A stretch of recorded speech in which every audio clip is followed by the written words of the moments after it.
I didn't understand the mental health aspect of suicide so much. I felt lost. There was one point in my life where I was like, if another person died, if another person left, if another thing went wrong, I was gonna slice my wrist and burn down my house. Like, that was my mentality.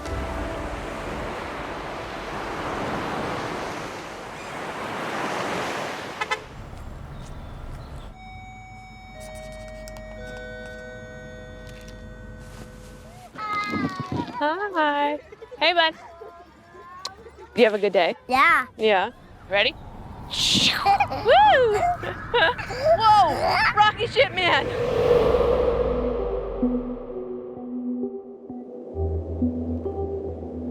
Growing up, we lived in Colorado.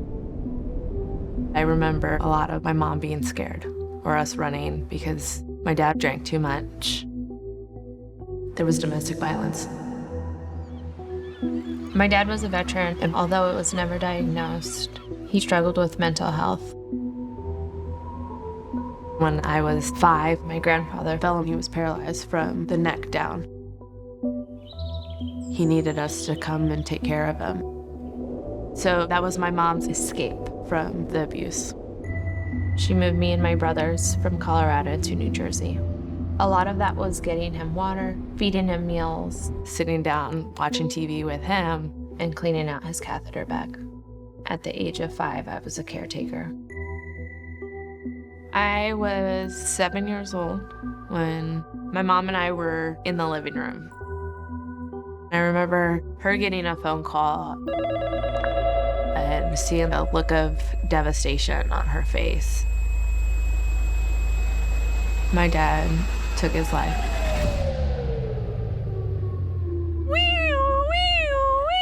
Oh no! Sir! What's wrong? I hurt my ankle and I want a band-aid. You hurt your ankle and you need a Band-Aid? Yeah. This ankle? This ankle?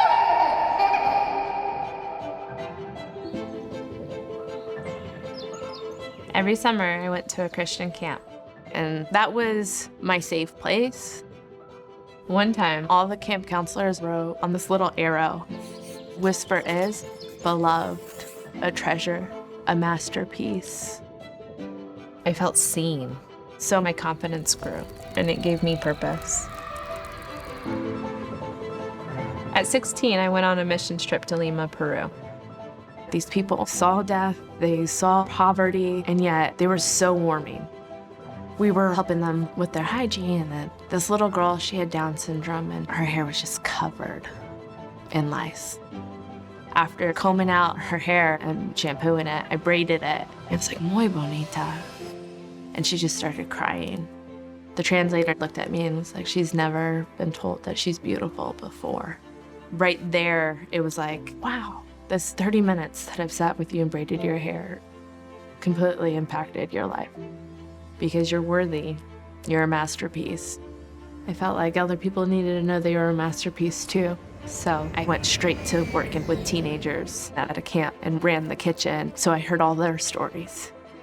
Here I am, like, okay, let's talk, let's have these feel-good things. I was able to help people, and I was able to learn a lot about myself. Whisper was there for me in a time that was really tough in our house. She's just amazing. She can read a situation and she knows in her heart what that person needs. Mommy. I wish that the flowers grow big and bright and they stay healthy and are just right. Good. Good. Did you find another one? Ooh, this one's my favorite one. Don't want babies. Those ones are little babies. Look, that's like Mommy and that's like Levi. Huh.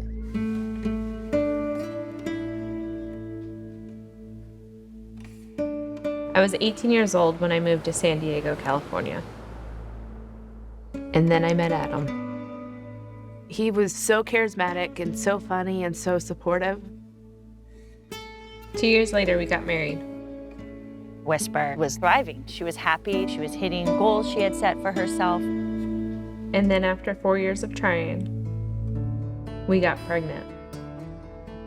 That was definitely the peak of their relationship.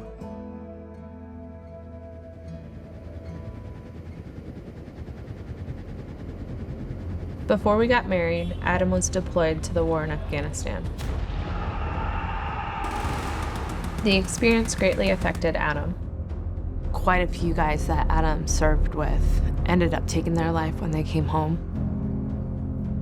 Adam strongly stood alongside other veterans who were struggling. He was very forward about, if you're struggling, you need to call me. He was that guy who had your back.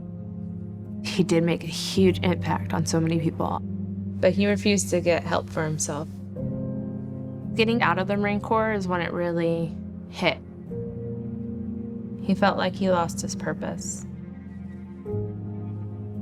While she was pregnant, Adam's mental health was rapidly declining. He lost his job, then he had 2 other jobs, and he lost both of those. One morning, I tried to talk to Adam, and that's when he pulled out the gun on me and said he would kill himself or he would kill me. So I called a friend. I remember getting a phone call, and it was really shocking. You kind of don't even know what to say. You don't even have the words. It just involved a lot of attention from authorities. Adam was placed on a 5150 because he was a danger to himself and he was a danger to others. We tried to get him in a facility to get him help. That didn't work out. He was on several medications. We were in marriage counseling, and that wasn't working. Whisper didn't know what to do. She just wanted to help. I didn't feel safe in the house. I slept alone on an air mattress. I drove myself to the hospital when I was 7 centimeters dilated. Knowing the joy that Whisper should have been experiencing, it breaks my heart. And then our son Levi was born.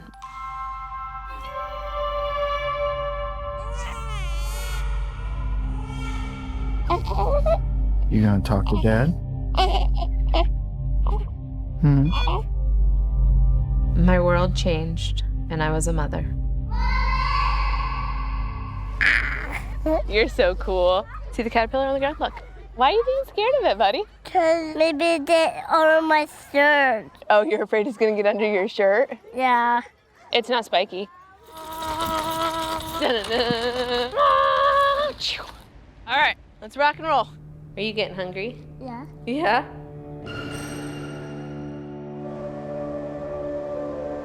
In early 2020, I had this super eerie feeling.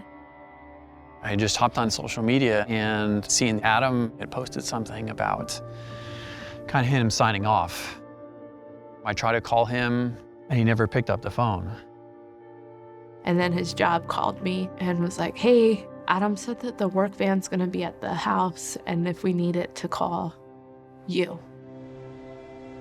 There was a message that he sent me. He goes, I love you and the boys and always will, but I can't do anything right.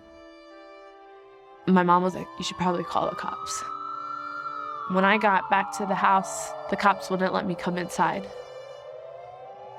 He took his life.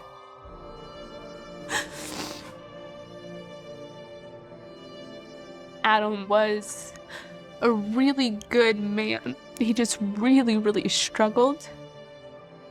Adam was the second male figure I lost to suicide.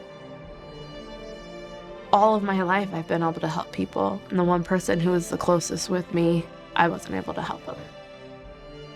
Then COVID hit. 2020, that was survival. I was grieving, but I said to myself, I can either stay in bed for the rest of my life and do nothing, or I'm gonna take the situation and I'm gonna grow. I'm gonna do whatever I have to do to make sure this little human has the best life that he can. Financially, things were really tight, so I took a leap of faith and went back to school to get my master's degree. Over at National, they all wrapped around me, and then 2 weeks later, I found out I got a full scholarship. Whisper Tennis. It was probably the biggest blessing, because now I could actually do what I was designed to do, and be a therapist. My experience has allowed me to connect with people on a completely different level. My goal in the field of psychology is to prevent other people, especially veterans, from taking their lives like my father and husband did. Whisper's been on this journey since she was little, whether she was aware of it or not. She's just got this gift of love that she oozes out of her, and I'm grateful for it.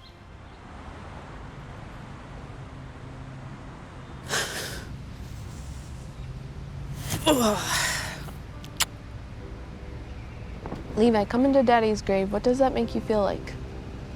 Brave is strong. Brave and strong. Yeah. I take Levi to the National Cemetery every Memorial Day because I want to teach him to have respect for service members. Freedom isn't necessarily free. Adam was so proud to be a Marine, but it's not just about, oh, I lost my dad. This is bigger than our family story.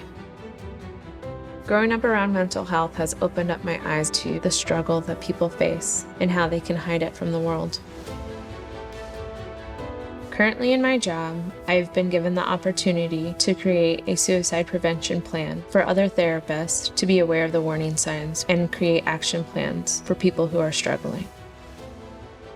I've seen Whisper change other people's lives, myself included. She created a life group to help other single parents, and she's showing them how to love in spite of all the things that go on around you.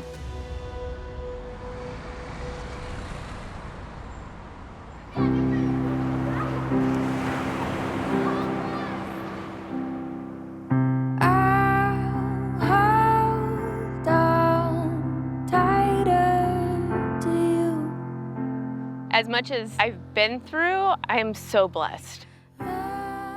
Levi's taken care of, and I can provide for him. Being present has really allowed me to appreciate the small things as we continue to heal.